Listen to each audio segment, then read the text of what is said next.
čovjek i velika Kanada. Mitar došao u Kanadu, avionom putovao prvi put. U džepu nešto dolara, godina 55. Davno je bilo 1992. godine. Stigao Miki.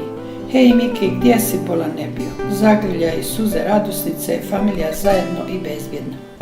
Pa kako si putovao, pitamo onako po običaju. Ali jest, njemu nije baš po običaju. Šta me pitate, veli, baš vas briga kako mi je bilo. Kad me sve životne muke bole, a ja moram da putujem. A i onako se bojim putovanja avionom. A sad smo zajedno, to je najvažnije. Hajdemo kod mojih roditelja, oni su odavno kao starosjedioci u Kanadi. Biće nam divno, svečana jela su već na stolu. Za zeta, a i šljivovica ili vinjak po želji čekaju te i svi radosno i svečano, trpeza i svi moji nebrojni u Kanadi. Ok, reče Mitar, prilagodio se brzo. Opet zagrljaj. Voljenih svečana trpeza se prazni ubrzano, a uz čašicu Mitrova priča počinje. Požurujemo ga, drsko pomalo, znamo i da ćemo se nasmijati jer to je zaštitni znak Mitrov. Uvali se Miki u kauč i krenu. Mi slušamo, švedski stol na vidiku, a šljiva miri nekako, a tako i klizi. Ja došao u Budimpeštu na aerodrom. Razgledaju moj pasoš na brzinu, sklepan u Srbiji, slika isto, malko ličim na sebe. Službenik na šalteru zagleda, hoće da odlijepi sliku. Ne drekne, to je moj dokument, nije tvoj, vrati ako ne mogu da putujem dalje, ali ne diraj. Stade službenik. Dođuše dva policajca. Mi ne dišemo, iako gledamo Mitra živog i zdravog. Nastavi Miki. Jedan policajac zna srpski, šta je veli? Ne dam pasoš, to sam ja. Nešto provjeravaju i pustiše me. Dođe na red i avion za Kanadu. Mene obe noge zaboline od straha. Kao mali volio sam da gledam avione, ali sam tada bio sretan što sam na zemlji, a ne gore. Valjda ima neka ljudskasta veza u tome strahu od aviona. Izašli u Londonu. Ne znam engleski, pa sam pratio one putnike koji su imali karte za Toronto i tako za njima kaskajući krenem na drugi avion. Jest, njih ne bole noge, oni oduše, ja ostado sam, na čistini te linije. Moj Mitre, zavapih na glas. Kad neki čovjek iza mene pita šta je Mitre, ma izgubi se, on se nasmije i veli, vidio sam te da letiš za onima za Toronto, ja usporio da ti pomognem ako ti zatreba.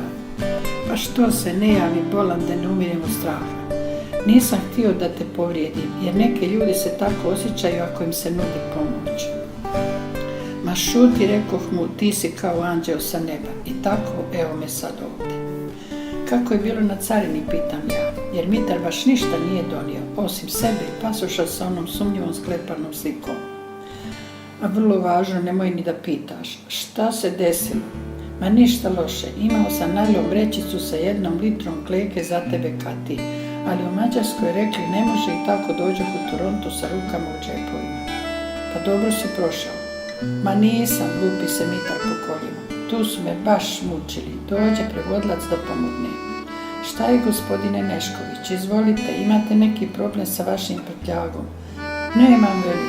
Malo me noge bole i to je sve. Dobro, drago mi je da ste vi dobro.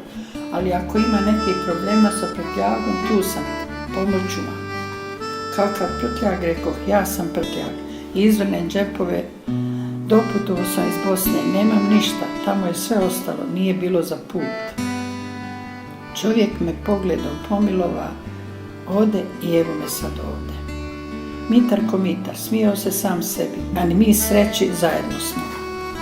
Vrijeme leti brzo, sjedamo u mala kola darivana od moje familije.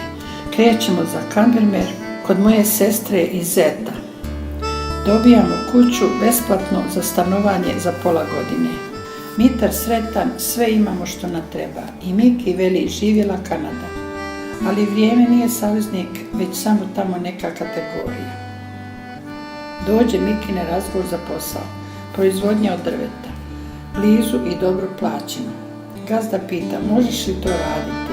Sin prevede, a Michael odgovori. Reci ti njemu, sine, jel on mene prima ili ne prima? Gazda, bogati biznismen, ustade, obiđe oko stola, a Mita reče Nikoli: ajdemo, sine, kući, nisam ja konj da me on zagleda, i izađe iz kancelarije. Prođe mjesec dana, sada Michael traži neki posao, bilo kakav, konj više nije bitan. Nađe brzo, veze rade, privatni biznisi su to, vlasnici sami donose odluke u svom biznisu. Došao dan iza prvi ček. Mitar, skroman i sretan, uzeo ček da vidi koliko dolara je dobio za 15 dana. Izračunao je on to, ali hoće da vidi prvi ček u Kanadi.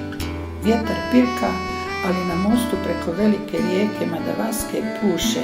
Gleda Mitar u vjetar sa čekom koji ode pravac u Madavasku. Odnese voda. Dođe Mitar kući, psuje sve i Kanadu i koga je u nju doveo. Pusti Kanadu, šta ti ona kriva, pitam ga i tješim. Nemam ček, nema veze, dobit ćeš ga sutra. Sutra je payday, rekoh. Ma odišu u Madavasku. Nikola i ja se ludo zabavili, pa i Michael prestao da psuje. Naravno, smijali su se i u firmi, ali Mike se najmanje smijao.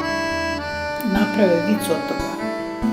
Ide Michael na posao, ispreglan, dotiran, a radnici se smiju kad on dođe i rugaju se u šali da je došao u crkvu. Mitar ne razumije, ali vidi, smije se, pa i on sa njim. Prođe nekoliko vremena. Mike se uklopio, postao miljenik među radnicima i sam zaboravio da se ispeglano ispegla. Pa to je fabrički rad, ne možeš ostati čist više od sat vremena. Pa obuva, running shoes, kombinezon pantalone, kanadsku kapu na glavi, mozak iz Bosne, duša iz raja i Michael odradio do svoje penzije kao jedan od najboljih radnika. Gazda ga je baš cijenio. Preseli smo u Toronto i nađemo penzionerske poslove, bolje nego ikad, aktivni i sretni. Ali Michael počeo čačkati po nosu, pa iščačkao mirise vazduha iz Vardišta i Višegrada, ćevape pored Drine i još mnogo toga. Počeo opet, ko me u nju doveo? Ja nisam, velim svom Mikiju, pobjegao si u Kanadu, ako to zaboraviš, onda sa tobom zaista nešto nije dobro. Jednog dana nađe Mikija sav nikakav, ne romori, čak ni samo. Šta je Miki, velim, a on nosu. Šta će meni vrata koja se sama otvaraju i šta će meni svi ti putokazi po vratima i kakvim zidovima. One slike u restoranima i ona silna hrana, sve me to nije briga. Ja sam naučio da pitam gdje je ovo, gdje je ono i da se za sve sam snalazim. Mada malo odbijem rafal emocija, rekoh, ali ti si penzioner, sve to što si napravio dolazi u tvoje dane kao velika pomoć. Raširi Mitar onaj svoj nos, nađe one mirise iz nosa i dreknu. Šta me briga, hoću kući. Važih, rekao. Vidjela sam da mu je nos pretovaren, oči malko magli i podrža ga. Idemo nazad, ali te molim u 2 faze. Može li? Ok, veli Mitar. Prodajmo kuću u Goraždu. Odvikla sam se od Goražda, kupi gdje hoćeš. Sretan Mitar, nos još veći. Rečeno učinjeno, u 2 faze. Kupili drugu kuću u Zrenjaninu i vratili se u Kanadu. Smanjio se opet nos, ostavio prtljag iz nosnica na granici Bosne i Srbije. Konačno objavi, živjela Kanada. Hvala onome ko me u nju doveo. Ona mala mrvica u nosu ipak je proradila nešto poslije toga. Ona mrvica što imaju rode, vratila Michaela u Zrenjaninu. Pita me neki dan sin Nikola, šta si se zamislila, šta bistriš? Ništa, rekoh. Drago mi je da su moje oči ispod trepavica ljubomorno čuvale sve informacije koje su potrebne nosu za važne odluke, pa moj nos ostao neki seljački, grubi nos, zadržao samo 2 putokaza. Jedan pokazuje gdje bi možda bilo lijepo, a drugi sasvim suprotno pokazuje gdje je bolje. Baš volim svoj seljački nos.